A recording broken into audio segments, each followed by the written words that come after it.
Oke, sekarang kalau kita lihat zaman itu semakin maju dan segalanya berubah cepat banget. Kalau dulu kita harus kerja di kantor atau di tempat, sekarang kita udah bisa kerja remote dari rumah atau istilah kerennya work from home. Cuman kalian pernah kepikiran gak sih gimana caranya kita mengakses file yang ada di kantor tapi dari rumah? Kalau di kantor kan ya udah ada servernya di kantor sendiri. Tapi gimana caranya kita mengakses file yang di kantor tapi dari komputer kita yang ada di rumah? Kalau misalkan lewat cloud seperti Google Drive, OneCloud atau cloud-cloud yang lain, ya bisa sih. Cuman chance untuk dibobolnya banyak. Channel YouTube aja banyak yang dihack. Apalagi kalau hanya sekedar Google Drive yang pasti ada celahnya. Lah, terus tempat mana yang paling aman untuk simpen data kita? Jawabannya sama, cloud server, tapi server ini milik kita sendiri. Dan perkenalkan, ini adalah Synology DS1522 Plus.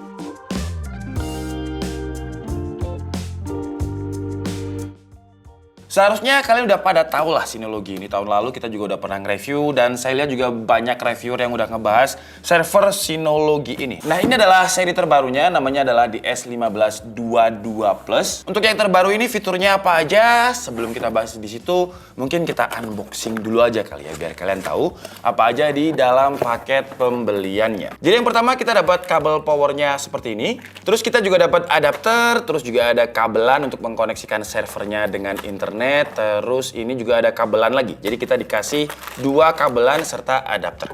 Dan ini adalah brankas. Bukan brankas ya, jadi ini servernya. Tapi kalau ibaratnya sih ya ini mirip-mirip dengan brankas karena build quality-nya aja dia dari aluminium. Metal seperti ini, nggak ada yang plastik. Bahkan untuk B, tempat nyimpen harddisknya namanya B ini ya, dia bisa 1, 2, 3, 4, 5. Dia bisa 5 slot harddisk. Terus di bagian sampingnya ini ada port untuk USB-A kalau misalkan kita mau transfer data keluar atau masuk ke NAS-nya. Terus di sini ada indikatornya, jadi ada disk 1, disk 2, 3, 4, 5. Nanti kalau misalkan dia nggak nyala atau nyala, indikatornya bakalan ada sendiri. Di bagian bawah ada slot untuk M.2 NVMe SSD. Jadi kita dikasih 2 slot SSD lagi. Dan di bagian belakangnya, nah ini ada kipasnya ya. Karena server ini kan bakalan nyala 24 jam terus. Kalau misalkan nyala terus kan pasti anget, pasti panas juga. Makanya dikasih kipas, 2 kipas seperti ini untuk mendinginkan harddisk dan juga komponen yang ada di dalam servernya. Terus di sini juga ada input LAN-nya sampai 4 biji. Terus ada USB Type A lagi. Terus di samping kanan ini ada Kensington lock yang juga ada di laptop. Terus juga ada port SATA-nya dan juga ada input power. Jadi penjelasan simpelnya server ini ya bayangkan aja harddisk kalian disimpan di sebuah brankas. Nah brankas ini bisa terkoneksi dengan internet. Tapi nggak terkoneksi dengan internet aja karena Synology ini juga punya softwarenya yang kita sebagai user itu bisa dengan mudah mengakses file kita dari jauh. Dan 2 tahun lalu ketika saya nge-review Synology itu belum punya harddisk sendiri. Dulu saya masih pakai Seagate kalau nggak salah. Nah sekarang saya sama Synology juga dikirimin harddisk yang udah brandingnya mereka sendiri. Saya lebih percaya bikinan mereka sendiri sih ya. Kenapa? Kalau misalkan contohnya Apple aja. Kalau misalkan Apple bikin chipset, terus dia bikin software, satu ekosistem yang bikin itu satu perusahaan itu optimalisasinya gampang. Nah logikanya kalau misalkan harddisknya ini bikinan Synology juga pasti udah optimal gitu. Jadi nggak usah mikirin harddisk ini support atau enggak, pasti support karena ini bikinannya Synology. Dan sayangnya untuk harddisknya ini kita cuma dikasih 2 aja ya, tapi ya udahlah lumayan lah ya karena satu keping harddisknya ini isinya 4 TB dengan kodenya itu HAT5300. Ini brandnya Synology sendiri dan karena dia ada 5B mungkin nanti ya saya harus beli harddisk sisanya 3 keping biar bisa terisi banyak. Nah jadi untuk memasukkan harddisknya ini kita tinggal tarik aja B-nya seperti ini. Ini harddisk ukuran 3,5 inch. Terus kita tinggal pasang di sini. Jadi kita tinggal pasang aja harddisknya kayak gini. Nah terus kita rapeti lagi untuk kuncinya ini plastik aja. Jadi tinggal ditempelin aja ke segelnya sampai bunyi biar dia rapet. Setelah itu kita tinggal masukin lagi. Nah sekarang sisa 1 ini kita copot lagi plastiknya, terus pasang harddisknya. Ini tinggal kita kunci. Cuman kalau misalkan ini ditarik, ada orang iseng ditarik itu kan masih bisa ya. Makanya Synology harusnya sih dia ngasih kunci ya. Tapi mana kuncinya? Nah ini. Jadi kita bisa kunci ini, kita puter aja, ngelok. Jadi kalau misalkan suatu saat ada orang iseng narik, itu nggak bisa. Oke, jadi sekarang langsung aja kita tunjukin gimana setupnya. Karena setupnya ini gampang banget ya. Terus juga nanti akan kita tunjukin install OS-nya. Terus gimana cara pindah file, cara akses filenya. Kita tunjukin semuanya buat kalian. Oke, jadi sekarang langsung aja kita pasang di belakang sini. Pertama-tama untuk pemasangannya cukup mudah, kita cukup pasang aja kabel power sama kabelan yang tersambung sama router internet kita. Kalau misalnya udah, kita tinggal nyalain aja ini, nyalainnya agak lama, kita harus nunggu dulu sampai ada bunyi pip. Setelah servernya nyala, kita bisa buka browser terus kita ketikkan aja finds.synology.com. Nanti dia bakal otomatis mencari server Synology yang terkoneksi sama lokal network kita. Nah, ini kan udah ketemu, muncul namanya DS1522 Plus. Kelihatan di sini statusnya not install, jadi kita langsung aja klik connect untuk instalasinya. Ini sisanya tinggal centang terus next aja kayak install software biasanya. Kalau udah, kita tinggal klik install untuk di station manajernya. Kita pilih yang automatically aja biar nggak ribet. Terus dia muncul tulisan semua data akan terhapus. Ini tinggal centang oke aja karena memang harusnya masih kosong, masih baru. Terus tinggal pencet continue dan tunggu aja, dia bakal otomatis nge-reset. Download dan install semua yang kita perlu buat di servernya ini. Setelah install dia bakal otomatis nge-restart di DS1522 Plus-nya. Nah, kalau udah terinstall semua bakal muncul tulisan Welcome to DSM 7.1. Terus kita tinggal pencet start aja. Kita kasih nama misalkan DKID, terus akunnya saya kasih nama DKID channel dan masukkan password.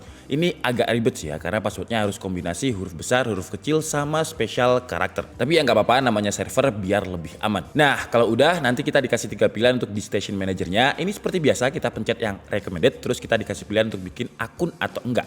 Cuman untuk sekarang saya skip dulu aja. Nah, kalau udah ini bakal muncul tampilan servernya. Ini cukup bagus tampilannya dan dia nggak ribet, user friendly banget. Sekarang kita tinggal create untuk storage-nya, anggap aja ini kayak bikin partisi harddisk ya. Terus kita bakal dikasih pilihan untuk RAID type-nya. Buat yang RAID itu apa? Jadi RAID itu adalah singkatan dari Redundant Array of Independent Disk, yang merupakan suatu teknologi di dalam menyimpan data komputer seperti harddisk ataupun SSD. Dan di sini ada beberapa pilihan RAID, ada RAID 1 dan juga RAID O, cuman saya pakai yang RAID O biar nggak ada redundansi. Jadi ini kan total tadi 4 TB. Kalau misalkan kita RAID O digabungkan menjadi total 8 TB. Kalau misalkan RAID 1 itu adalah disk mirroring. Jadi kapasitasnya tetap 4 TB, bukan 8 TB tapi di mirroring. Tapi kalau misalkan data ada apa-apa rusak, kita masih bisa simpen data di disk yang mirroring 4 TB backup tadi. Dan karena Synology DS1522 Plus kita itu cuma 8 TB, jadi ya udah saya RAID O aja. Terus kalau udah gitu kita next aja, terus checklist 2 storage yang udah saya masukin tadi, terus dikasih pilihan untuk drive check. Di sini saya skip aja karena biasanya drive check ini dipakai kalau kita pakai harddisk yang udah pernah dipakai untuk mengurangi resiko bad sector. Tapi karena di sini pakai harddisk baru dari Synology, jadi kita skip aja. Di sini kelihatan ya storage saya volume 1 isinya 7 TB. Selanjutnya yang bakal kita lakuin adalah buat folder yang bisa di-share biar bisa diakses sama tim DKID. Caranya kita ke file station terus dia langsung kasih tahu kalau kita belum punya folder dan disaranin untuk bikin. Kita pencet oke aja terus kita bikin. Misal kita kasih nama foldernya untuk editor kita dulu yaitu Tomo, terus kita next. Di sini nggak saya nyalain enkripsinya. Terus saya next aja di bagian permission dan di sini kita bisa atur mau kasih permission ke siapa aja yang bisa akses, siapa aja yang nggak boleh akses. Kalau udah kita tinggal apply terus saya bikin user baru untuk akses servernya. Misalnya Handika, terus kita masukin password, kita next. Di sini untuk role-nya saya kasih user biasa aja, terus untuk permission read atau write-nya artinya dia bisa buka dan edit file yang ada di folder Tomo ini. Sisanya kita tinggal next aja, sekarang udah kebuat akunnya. Selanjutnya agar si servernya bisa diakses sama saya sebagai user di tempat lain, kita harus nyalain fitur yang namanya Quick Connect. Caranya kita tinggal ke external access, enable Quick Connect, terus kita isi ID-nya. Saya kasih nama DKID server. Ya udah, kalau udah kita apply. Kalau udah dia bakal munculin link di smquickconnect.to/DKID server. Jadinya kalau saya mau kasih tim saya akses servernya, saya tinggal kasih link ini aja. Kita klik linknya di sini, terus kita login pakai user yang saya buat tadi, yaitu Handika. Nah, ini udah berhasil login. Terus kita coba buka file station. Kelihatan di sini ada folder Tomo, folder yang awal tadi saya bikin. Terus kita coba pindahin data, misalnya saya pindahin scriptnya Chandra. Kita coba bikin folder baru namanya script, terus kita pindahin. Ada cara yang lebih cepat lagi sebenarnya kalau misalkan kalian ada di PC yang satu koneksi dengan servernya kita, tinggal pencet Windows plus R, terus ketik backslash dan namanya server DKID. Terus bakal disuruh login dan muncul deh folder-folder yang ada di server itu. Gampang banget kan ya?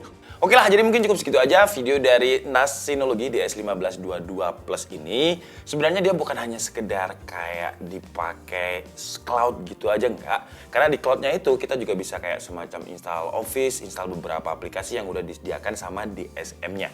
Dan dipakainya pun kalau udah terinstall seperti ini mudah, mirip banget dengan Google Drive. Tampilannya pun kalau kalian lihat ya, ini mirip banget dengan tampilan desktop, tampilan Windows. Jadi nggak perlu belajar user interface lagi. Bahkan kita juga bisa akses dimanapun, kapanpun, pakai HP pun juga bisa. Ya jadi mirip-mirip dengan Google Drive. Tapi ini Google Drive milik kita sendiri. Kekurangannya untuk harganya lumayan sih ya. Di S1522 Plus ini dibanderol dengan harga sekitar, coba kalian tebak, 13 juta kalau saya lihat di marketplace. Itu belum sama harddisknya. Cuman bedanya dengan Google Drive ini lifetime. Kalau Google Drive dan cloud-cloud yang lain kan kita sistemnya kayak sewa gitu ya, subscription. Sewa di server mereka yang Chance untuk dibobol itu masih ada ya. Kalau misalkan saya sih ya, misalkan data saya dibobol ya apa paling data video review. Cuman kalau misalkan perusahaan yang gede, yang datanya itu emang penting, ya riskan sih kalau misalkan ditaruh di public cloud seperti itu. Dan kalau kalian tahu, database itu sekarang diperjualbelikan ya. Jadi data-data kita kayak KTP, misalkan Tomo pinjol gitu ya. Oh, Tomo itu kadang kemarin juga main slot. Nah, main slot aja. Dia itu udah di WA-in admin slot gitu. Jadi database kita itu diperjualbelikan. Jadi kalau kalian menganggap data itu nggak penting, wah di zaman digital seperti ini data itu penting banget. Jadi pastikan pakai server kalau memang data kalian itu yang memang data-data private, data yang memang nggak boleh disebarluaskan, pakai server yang benar-benar secure seperti Sinology kayak ini. Oke, jadi mungkin cukup segitu aja video kita kali ini. Saya minta maaf kalau ada kesalahan dalam penyampaian informasi. Seperti biasa, kalian bisa mengkoreksinya di kolom komentar. Saya Niko Stabudi and see you on the next video. Bye-bye.